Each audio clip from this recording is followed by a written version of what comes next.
همین لحظه، همین دقیقه، همین ثانیه ها برای من خیلی خوشحال کننده است.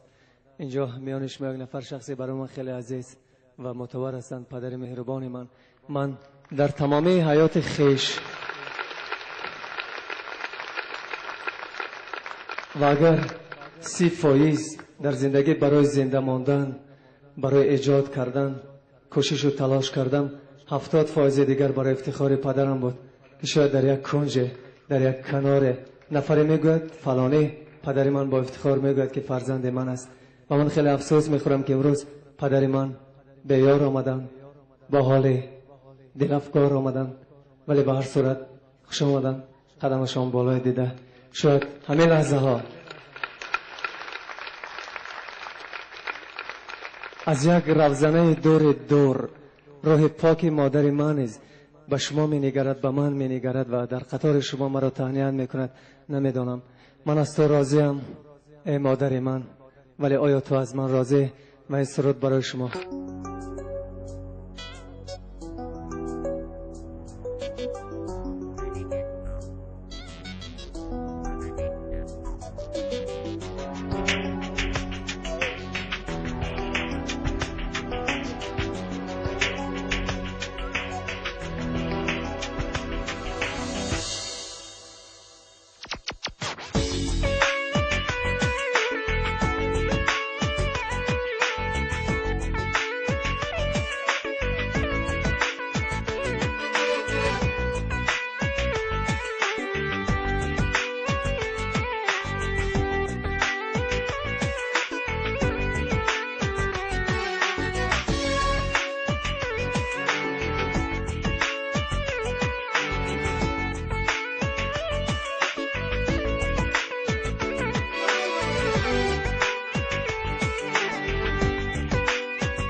پدر می آید امروز کو مادری جگر سوز.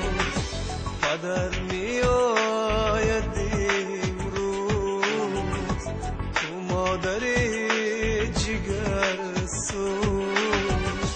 این چی قسمت، این چی تقدیر، زندگانی سرد و دلگیر. مادرم در پشت خواب است، پدر آمدی باز خسته و زار، کوزم دردی از غمی یار، از غمی یار.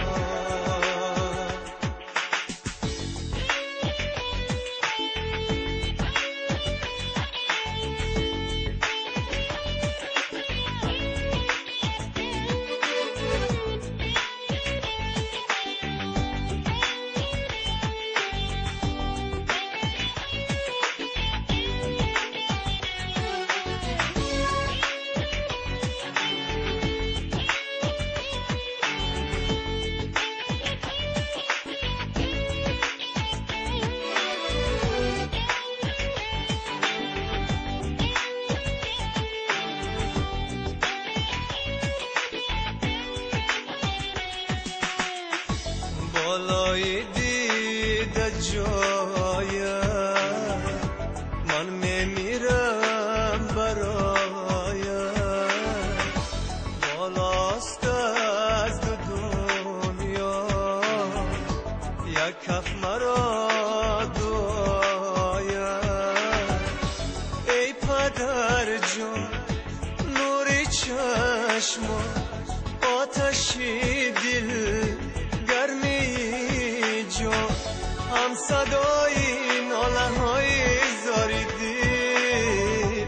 زنده باشی در دل من ای چراغ منزل من، منزل من.